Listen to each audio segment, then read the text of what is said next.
Innal hamdalillah nahmaduhu wa nasta'inuhu wa nastaghfiruh wa na'udzu billahi minasy syururi anfusina min sayyiati a'malina man yahdihillahu fala mudhillalah wa man yudlil fala hadiyalah.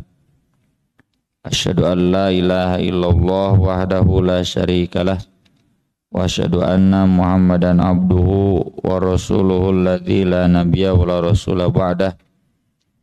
Sallallahu wasallam alaihi wa ala alihi wa sahbihi wa man tabi'ahum bi ihsan amma ba'd. Masih melanjutkan hadis tentang bab sabar. Cukup banyak ya, ada kurang lebih 30 hadis di kitab saya. Sekarang hadis nomor 35 tentang sabar ketika sulit sembuh atau tidak mungkin sembuh. Hadisnya dari Atha bin Abi Robah yang menjelaskan, seorang tabi'in muridnya Ibnu Abbas. Qala li Ibnu Abbas radhiyallahu anhuma, Ibnu Abbas pernah berkata kepadaku, ala uri kam ra'atan min ahlil jannah, maukah aku tunjukkan perempuan ahli surga? Fakultu bala, kata Atha, ya tentulah, yang mana? Qala, lalu kata Ibnu Abbas, hadhil mar'atus sauda, itu tuh ibu-ibu yang berkulit hitam itu. Atatin Nabiyya sallallahu alaihi wasallam, dia dulu pernah datang kepada Nabi sallallahu alaihi wasallam. Faqalat, lalu dia berkata, inni usra'u, saya sering naon epilepsi ayan. Ini usro, arti asal usro itu saya sering dijatuhkan, saya sering dikalahkan oleh penyakit saya. Ini semacam ya ayan epilepsi ya, penyakit yang tiba-tiba seseorang kejang ya, kejang jatuh tidak sadar ya, tapi tidak lama hilang kejangnya, sembuh lagi begitu. Wa inni atakasyafu, dan saya sering tersingkap aurat. Jadi si ibu ini kalau sedang datang penyakit kejangnya, kalau misalkan terjatuh ya tidak diam kan tubuhnya, itu kadang terbuka auratnya, mungkin kerudungnya, mungkin bagian kakinya. Fad'ullaha ta'ala li, mohon doakan kepada Allah untukku agar aku sembuh. Qala, Nabi SAW menjawab, in syi'ti sobarti walakil jannah, jika kamu mau, kamu bersabar dan kamu akan mendapatkan surga. Wa in syi'ti da'autullaha ta'ala an yu'afiyaki, tapi kalau kamu mau, aku akan berdoa kepada Allah Ta'ala untuk menyembuhkanmu. Jadi di sini Nabi Shallallahu Alaihi Wasallam memberikan pilihan kepada perempuan hitam tersebut, ya, apakah mau memilih sembuh, didoakan, atau tidak memilih sembuh, tapi nanti pasti akan mendapatkan surga. Faqalat, maka perempuan itu menjawab, asbiru, kalau begitu saya memilih sabar saja. Faqalat inni atakasyafu, tapi saya suka terbuka aurat. Fad'ullaha an la atakasyafa, tolong doakan kepada Allah agar ketika aku kejang-kejang aku tidak tersingkap aurat. Fada'alaha, Nabi pun kemudian mendoakan perempuan tersebut.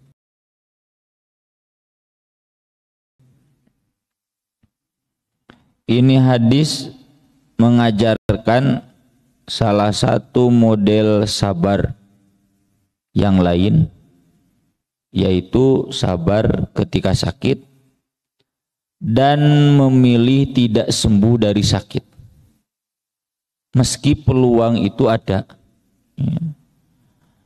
Maka tadi saya kasih pengantar, ini adalah sabar ketika sakit.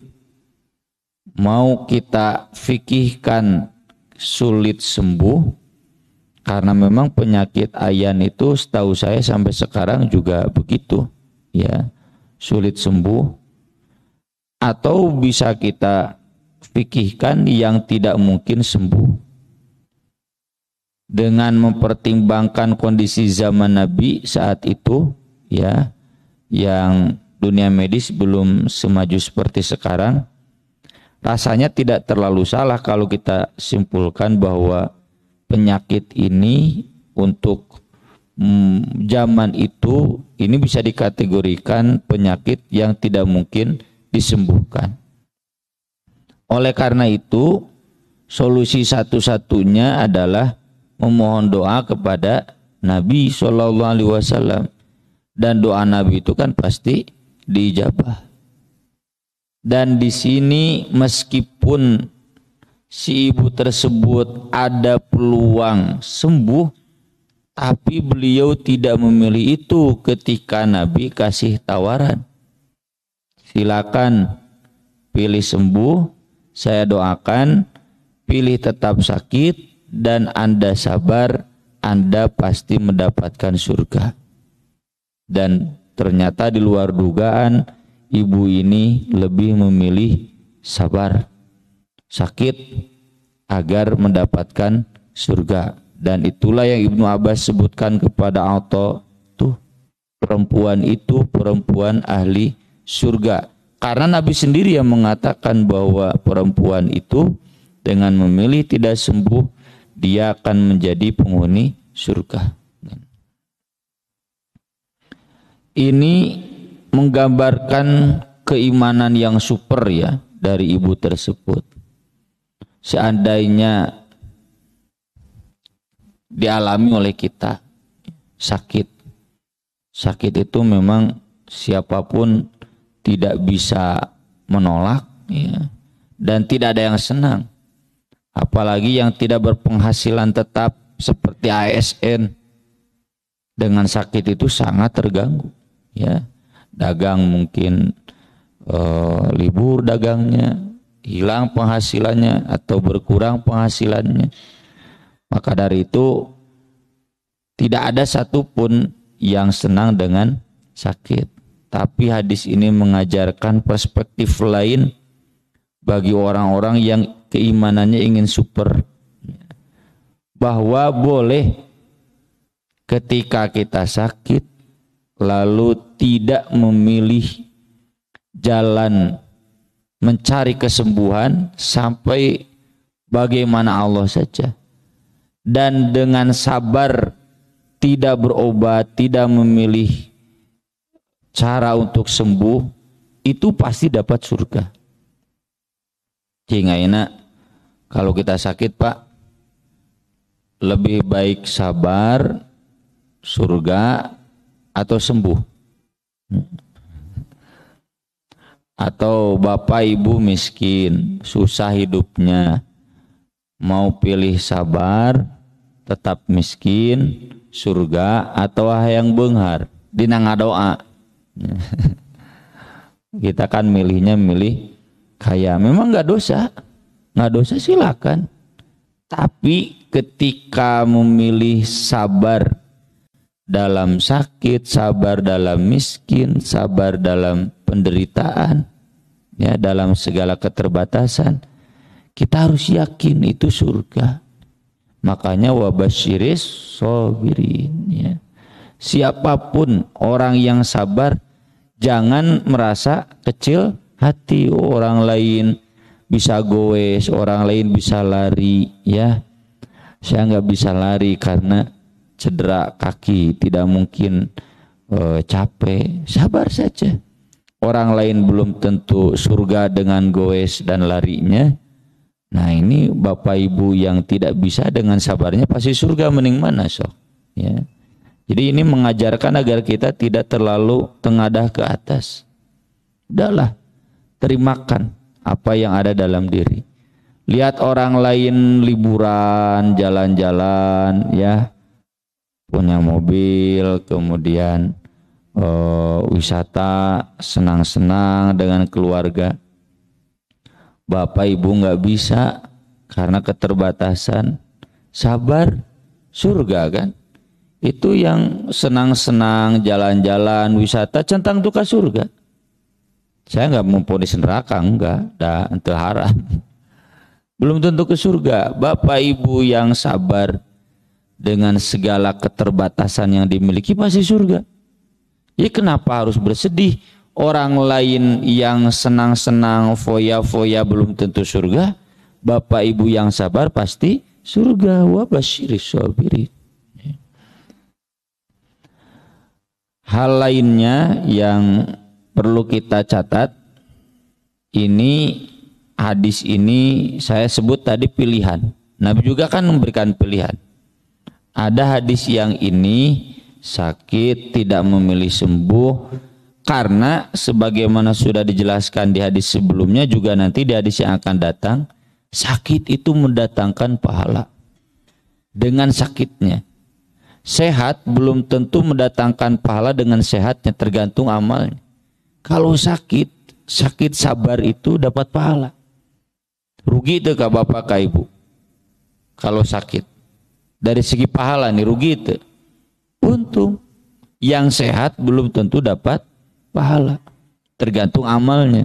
Kalau sakit diamnya pun dapat pahala, terugi kan? Maka hadis ini konteksnya itu, boleh orang yang sakit tidak memilih jalan kesembuhan, mau berobat, mau minta diruqyah, minta dijenguk, minta doa. Cukup di dalam hadis itu tawakal kepada Allah. Yang 70.000 lalu nanti minta ditambah 7 kali lipatnya lagi jadi 49.000. Itu kan kata Nabi orang-orang yang tidak minta diruqyah, tidak berobat, tidak percaya sial, wa ala rabbihim yatawakkalun, la yastarqun wa la yaktawun wa la yatatayyarun wa ala rabbihim yatawakkalun. Dan kita sudah bahas, saya tulis di buku Islam Kafah jilid 3, judulnya Tawakal Paripurna. Silakan, ini pilihan. Ini ibu ini memilih ini. Ingin masuk orang-orang istimewa yang sepenuhnya tawakal kepada Allah. Maka kita jangan salah omong. Ketika kita tahu ada orang yang sakit, lalu dia nggak mau dibawa ke rumah sakit, nggak mau dibawa ke dokter, biar saya mau tetap dengan sakit saya. Asalkan memang niatnya tawakal, wah kieu urang we can bisa, saya pun belum bisa. Ya. Kecuali ya belajar dikit-dikit lah, ya. Nyeri huntu, ya, panas tiris, riut, malah teu kudu ka dokter, ngadoa we. Tawakal ka Allah. Tapi entah yang sakit parah ripu we. Jadi kalau ada yang memilih tidak sembuh, terutama seperti penyakit ibu ini yang memang dokter pun susah menyembuhkan, medis pun belum menemukan obatnya, lalu pasien ini memilih tidak ke rumah sakit, ayo tuh kan nggak usah, biarin saja, ya. Bukan karena tidak punya uang, bukan karena aral lah liur ke rumah sakit, kudu BPJS, kudu PCR, lah udahlah, pusing aing mah cenah eta mah aral, ya, tidak tawakal. Nah ini pilihan. Yang kedua, pilihannya adalah pilihan memilih berobat, silakan. Ada juga kan hadisnya tadawau, ya. Fa innallaha lam yunzil da'an illa anzalalahu syifaan. Tapi itu dari pertanyaan Rasul, ana tadawa, boleh nggak kami berobat? Silakan, kata Rasul. Silakan berobat, nggak wajib itu. Saya belum menemukan pendapat ulama yang mengatakan berobat itu wajib, enggak. Ya, maksud hadis itu silakan. Ya, jawaban dari pertanyaan boleh tidak, silakan. Kalau wajib nanti yang kelompok pertama tadi dosa. Ya. Kan enggak wajib, silakan. Yang wajib itu sabar, yang wajib itu tawakal. Mau berobat silakan, asal tetap sabar, tetap tawakal dalam berobatnya. Tidak berobat pun silakan. Bahkan itu berarti keimanannya sudah super, karena keyakinan memilih surganya itu sudah mantap. Mending surga. Biarin orang hidup senang dengan kesehatannya, biar mereka orang lain hidup senang dengan kekayaannya. Saya hidup seperti ini, sabar, saya dapat surga. Ya. Jadi kita nggak perlu mempertentangkan hadis-hadis ini dengan hadis-hadis yang mempersilahkan untuk berobat. Ya. Intinya mau tawakal tidak berobat, mau tawakal berobat, intinya tawakal, bersabar. Cuma memang ketika seseorang bersabar dengan sakitnya, tidak memilih sembuh, ya, itu pahala kadar keimanannya menunjukkan sudah sangat tinggi. Hal yang sama dialami oleh Nabi ketika sakit. Cek colok dulu ke hadis nomor 38, ya, lewat 2 hadis. Dari Ibnu Mas'ud radhiyallahu anhu qol dakhaltu 'alan Nabi sallallahu alaihi wasallam wa huwa yu'aku. Aku menjenguk Nabi sallallahu alaihi wasallam ketika beliau sakit parah. Faqultu ya Rasulullah, wahai Rasulullah, innaka tu'aku wa'kan syadidan. Anda sungguh sakit parah. Yang melihatnya pun gak tega. Ya, kita kan juga pernah mengalami, ya, menjenguk orang sakit. Orang ninggalin lagi tega, itu saking parah. Ajal, kata Nabi, iya. Inni u'aku kama yu'aku rajulani minkum. Saya sakit senilai sakit 2 orang di antara kalian. 2 kali lipat sakit kita manusia biasa. Kata Ibnu Mas'ud, ahli ngaji, ya, paham. Dzalika anna laka ajrain. Oh iya, karena Nabi itu kan pahalanya 2 kali lipat. Dalam riwayat lain Nabi mengatakan inna ma'asyiral anbiya asobanal wala marratain. Saya lupa lagi redaksinya, ya.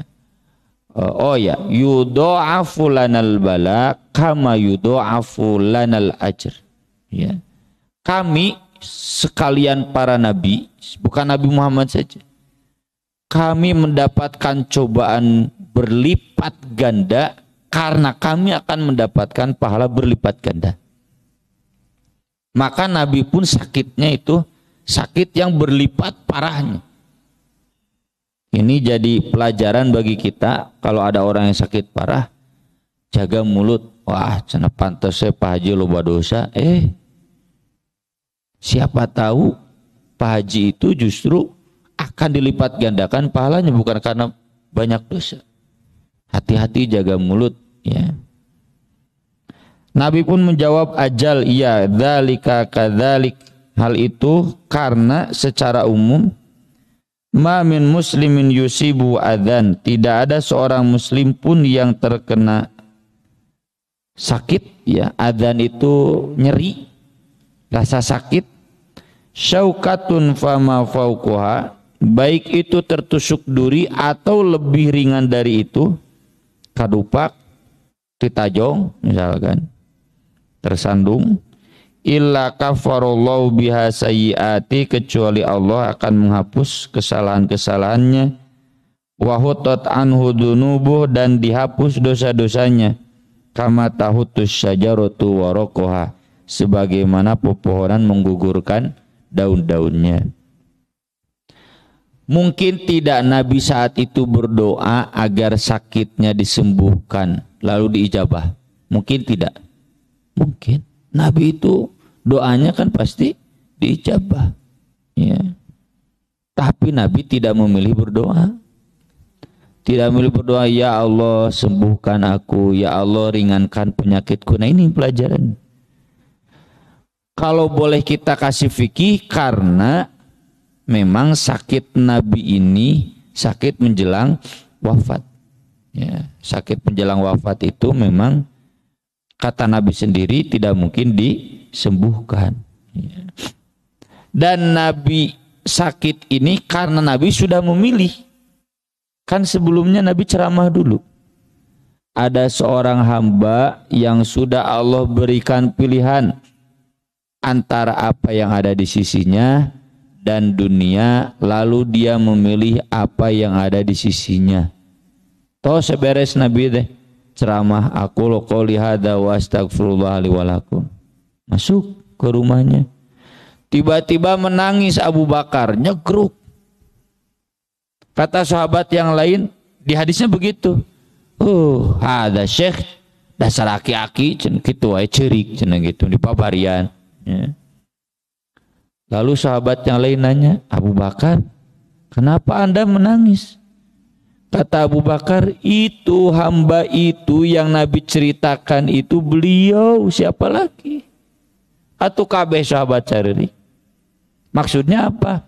Nabi sudah diberikan pilihan, mau sekarang wafat atau nanti. Dan Nabi kemudian memilih sekarang. Nah mulai saat itu Nabi sakit. Jadi sakit Nabi itu memang sakit pilihan. Kan ada hadisnya, Nabi Musa menempeleng malaikat maut. Kenapa? Karena malaikat maut lupa memberikan pilihan ke Nabi Musa. Ya Nabi Musa, Nabi itu diberikan pilihan dulu, lain ujung-ujung datang mau cabut nyawa cenah gitu. Walau alamnya orang bisa tanya nampiling malaikat maut.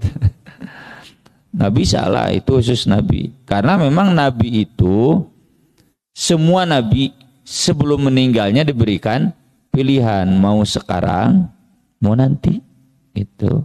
Nah Nabi SAW saat itu langsung memilih sekarang saja.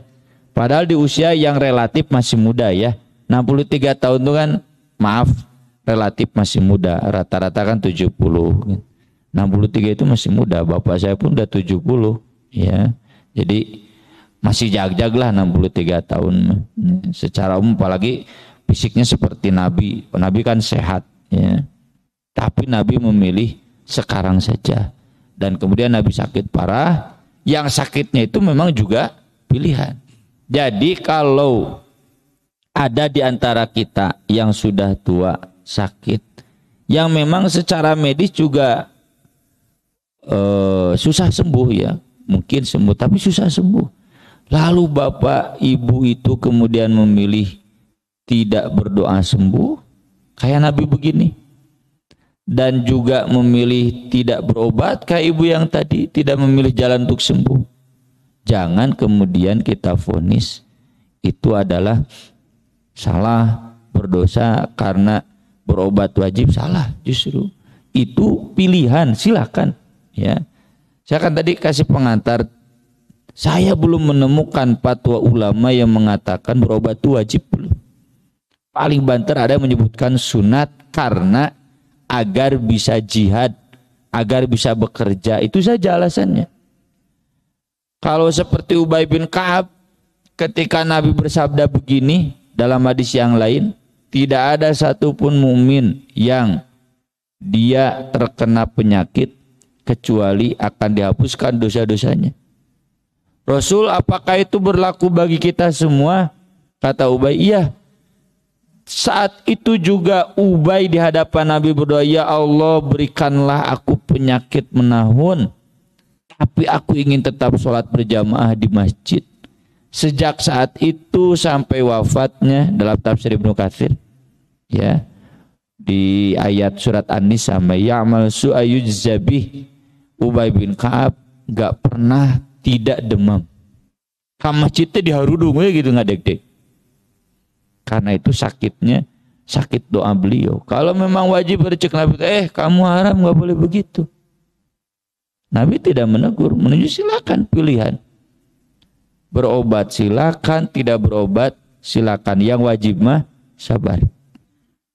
Minta didoakan silakan, tidak minta didoakan juga silakan.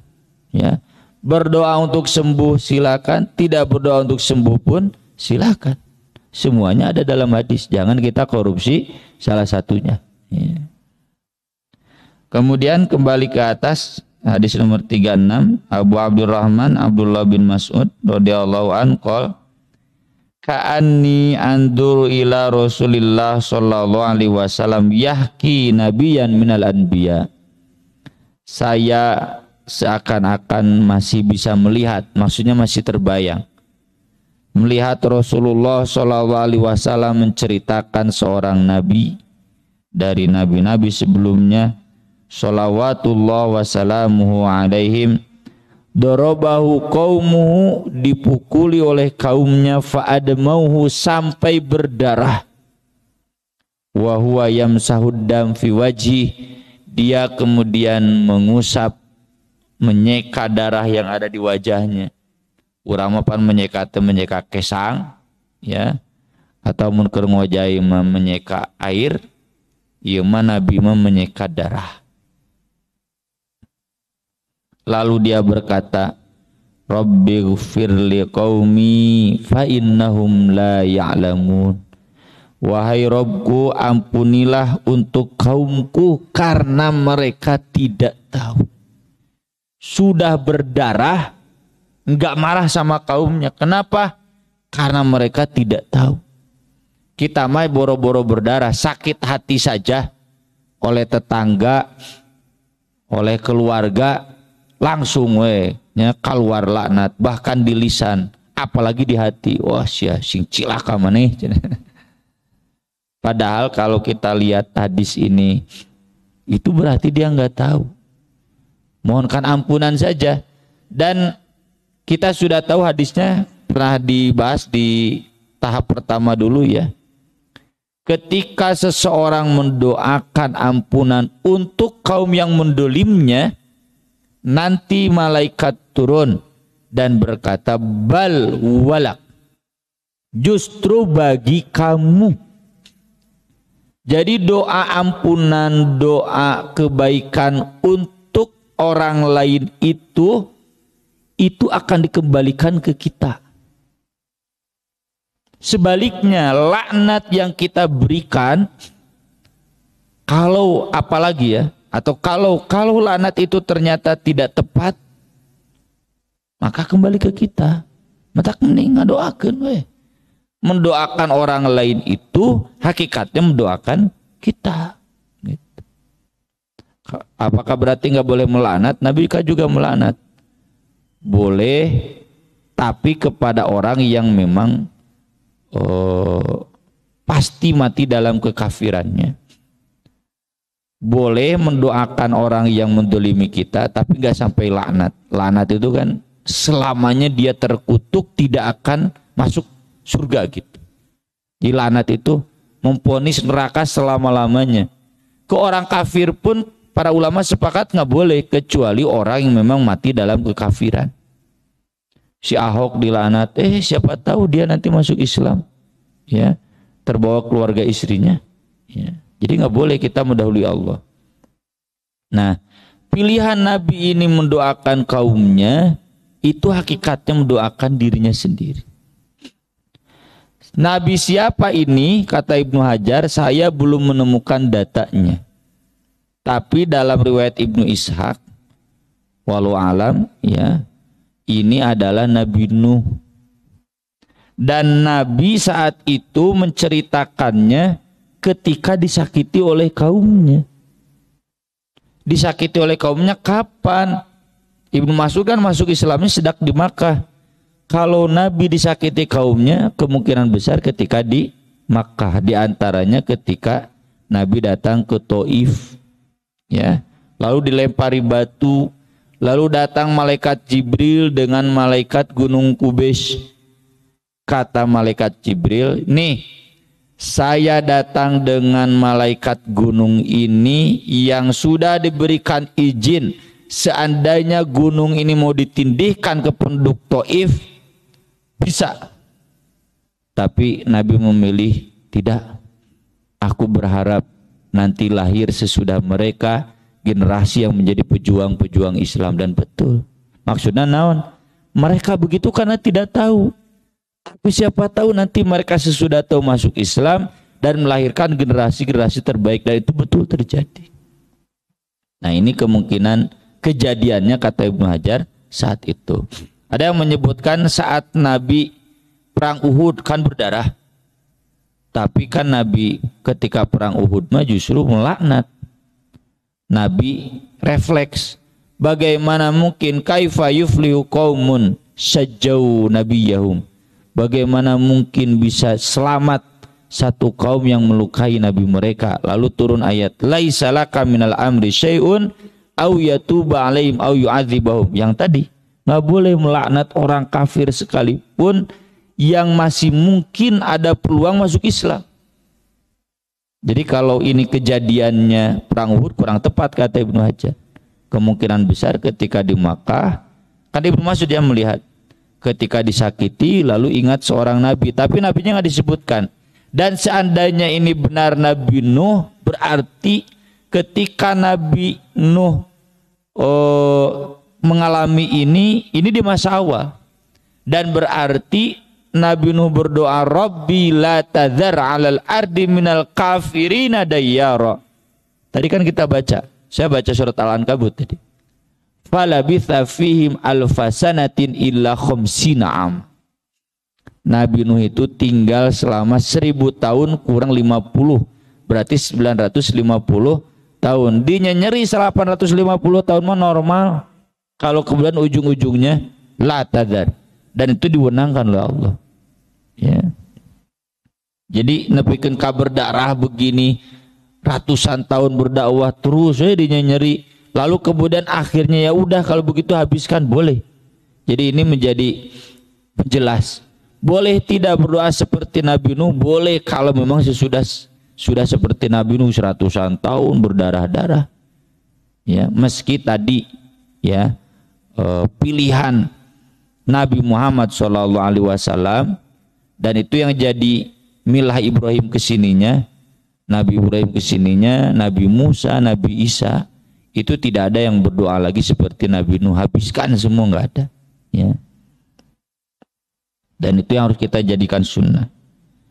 Kemudian hadis berikutnya ini yang dikuatkan tadi di hadis Ibnu Mas'ud dari Abu Sa'id dan Abu Hurairah radhiyallahu anhuma dari Nabi SAW, ma yusibul muslim, tidak ada yang menimpa seorang muslimin nasobin, lelah, capek, stres termasuk, wala wasobin, sakit, wala hamin, hamin itu bingung, ya susah, wala hazanin, sedih, wala adzan, adzan itu disakiti orang lain, wala ghammin, ghammin itu arti asal ghammin itu yang mendung, maksudnya situasi yang tidak mengenakan, ya kayak timnas dibantai, nah itu ghammin. Hatta syaukatu yushakuha illa kafarallahu biha min khotoya, hingga duri yang tertusuk maka Allah akan mengampuni dengannya dosa-dosanya. Sabar welahnya timnas, hitung-hitung penghapus dosa. Aku lo qauli hadza wa astaghfirullah li wa lakum subhanakallahumma wa bihamdik asyhadu an la ilaha illa anta astaghfiruka wa atubu ilaik. Wassalatu wassalamu ala Rasulillah. Wassalamualaikum warahmatullahi wabarakatuh.